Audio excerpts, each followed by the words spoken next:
Every year, about 2,700 refugees resettle in San Diego County. Catholic Charities of San Diego is one of 4 local organizations that help refugees start over.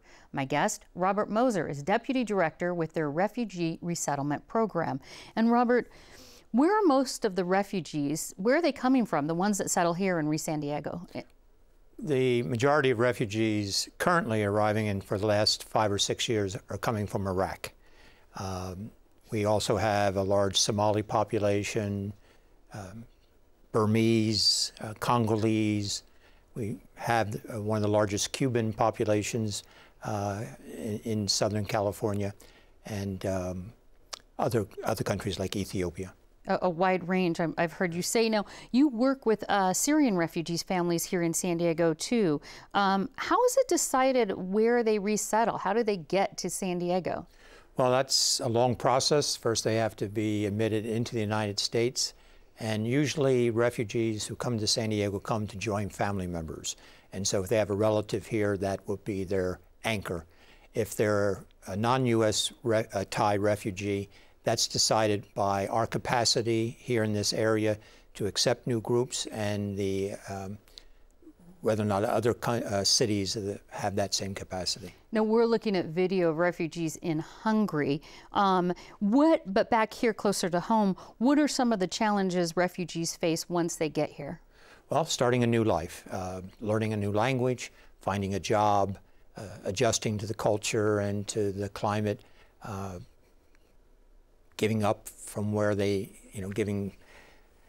making a recognize that they're no longer where they're at and they have to start a new life here. Yeah, they're starting here. You were saying language, school, jobs. We recently learned that some European countries will only accept refugees who are Christian. Is religion a factor when it comes to resettling refugees here in San Diego? No, absolutely not. Catholic Charities, Jewish Family Service, we resettle refugees of all faiths.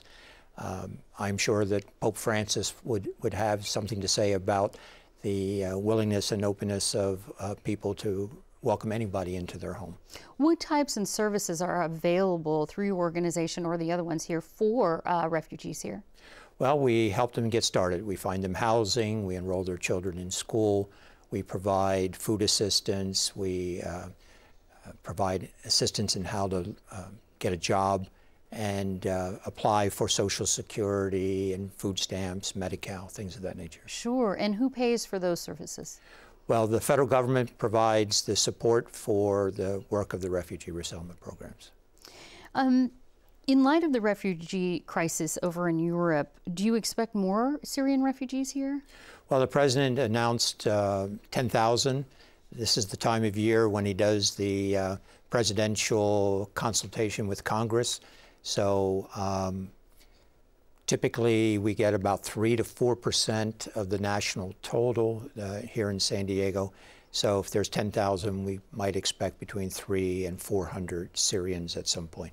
Considering the political situation over in Syria, are there particular issues that Syrian refugees here face that maybe other refugees wouldn't? Or do they all face similar issues as far as persecution and things like that? Right. In order to qualify for resettlement in the United States, you have to be fleeing a well-founded fear of persecution. So all groups that have come have gone through the same types of trauma to some degree or other in their own native country, and so there's no uniqueness to them.